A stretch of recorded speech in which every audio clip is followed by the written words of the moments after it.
North Korea గురించి ఎవ్వరికీ తెలియని కొన్ని ఆసక్తికరమైన విషయాలు. ప్రపంచంతో సంబంధం లేకుండా విచిత్రమైన రూల్స్ కలిగి ఉండే దేశం ఏది అంటే చాలా మంది నోటి నుండి వచ్చే ఒకే ఒక్క పేరు నార్త్ కొరియా. కిమ్ జాంగ్ పరిపాలనలో కొనసాగుతున్న ఈ దేశం విచిత్రమైన రూల్స్ తో పాటు నియంత పరిపాలన కొనసాగుతూ ఉంటుంది. ఒక్క మాటలో చెప్పాలి అంటే కిమ్ అక్కడి ప్రజలకి దేవుడు అలానే భావించాలి. అతను చెప్పిందే చేయాలి, లేకపోతే రాక్షస చర్యలు ఎదుర్కోవాల్సి ఉంటుంది. మరి అలాంటి కిమ్ జాంగ్ పరిపాలనలో ఉన్నటువంటి నార్త్ కొరియాకి సంబంధించిన కొన్ని ఆసక్తికరమైన విషయాలను తెలుసుకుందామా? నార్త్ కొరియా దేశం యొక్క భూభాగం 1,20,540 కిలోమీటర్లు కలిగి ఉంటుంది. ఇది సౌత్ కొరియా దేశం కంటే కొద్దిగా పెద్దది, కానీ ఆంధ్రప్రదేశ్ రాష్ట్రం కంటే మాత్రం చిన్నదే. ఇక ఈ దేశ జనాభా విషయానికి వస్తే 2.58 కోట్ల జనాభా ఇక్కడ ఉండడం జరిగింది. సాధారణంగా ఏ దేశంలో అయినా ప్రజలు వారికి నచ్చిన చదువు చదువుకొని నచ్చిన ఉద్యోగం చేసుకోవచ్చు, కానీ నార్త్ కొరియాలో మాత్రం ప్రభుత్వమే అక్కడ ప్రభుత్వ అవసరాలను తగ్గట్టుగా ఎవరెవరు ఎలాంటి ఉద్యోగం చేయాలి అన్నది నిర్ణయిస్తుంది. కొరియా మొదటిగా ఒక్కటిగానే ఉండేది,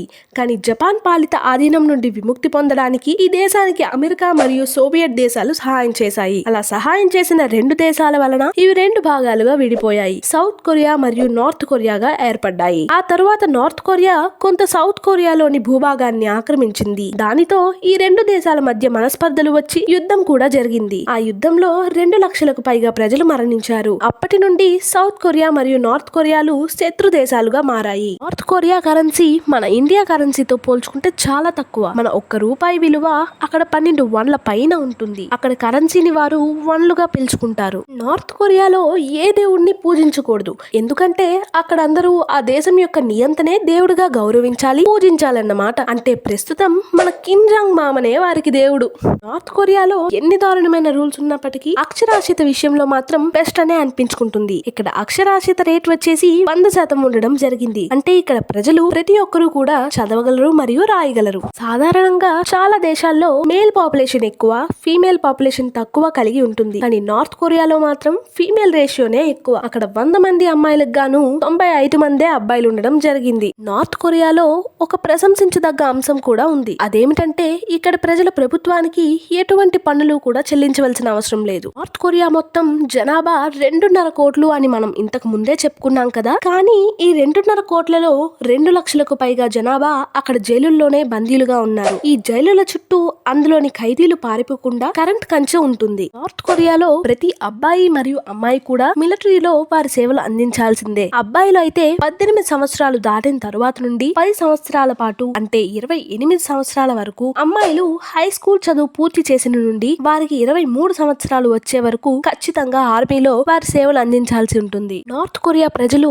ఇంటర్నేషనల్ కాల్స్ చేయడానికి వీల్లేదు, ఎందుకంటే నార్త్ కొరియా పరిస్థితి వేరే ప్రజలకు తెలియకూడదని ఇలాంటి రూల్ ని పెట్టాడు ఆ దేశ నియంత. ఒకవేళ అలా చేసినట్లయితే జైలు లేదా మరణ శిక్ష అనుభవించాల్సి ఉంటుంది. కిమ్ మామ ప్రసంగాలకు వెళ్ళినప్పుడు ఆ ప్రసంగాలలో కనుక ఎవరైనా నిద్రపోయినట్లయితే వారికి కూడా మరణ శిక్ష పడుతుంది. నార్త్ కొరియాలో అమ్మాయిలు ఎటువంటి ఉద్యోగాలు చేసినప్పటికీ వారికి వాహనం నడిపే అవకాశం లేదు. ఒకవేళ ఎవరైనా మహిళలు వాహనాన్ని నడిపినట్లయితే వారికి కఠిన శిక్షలు పడతాయి. సాధారణంగా ఏ దేశంలో అయినా డ్రగ్స్ వినియోగించడం నేరం, దానికి తగిన శిక్షలు కూడా ఉంటాయి. కానీ నార్త్ కొరియాలో మాత్రం చాలా రకాల డ్రగ్స్ వినియోగించుకోవచ్చు, వ్యాపారాలు కూడా చేసుకోవచ్చు. నార్త్ కొరియా రాజధాని వచ్చేసి పాంగ్యాంగ్ నగరం. ఈ నగరంలో ఎవరైనా నివసించాలనుకుంటే ముందుగా అక్కడి ప్రభుత్వం నుండి పర్మిషన్ తీసుకోవాలి. అంతెందుకు ఈ నగరం గుండా ఎవరైనా ప్రయాణించాలన్నా కూడా ట్రావెల్ సర్టిఫికేట్ ని తీసుకోవాలంట. ఇవన్నీ నార్త్ కొరియాకి సంబంధించిన కొన్ని ఆసక్తికరమైన విషయాలు. మరి ఈ ఇన్ఫర్మేషన్ కనుక మీకు నచ్చినట్లయితే వీడియోని లైక్ చేసేయండి. మరిన్ని ఇలాంటి ఆసక్తికరమైన విషయాలు తెలుసుకోవడానికి మా ఛానల్ ని సబ్స్క్రైబ్ చేయడం మాత్రం మర్చిపోకండి. Thank you for watching.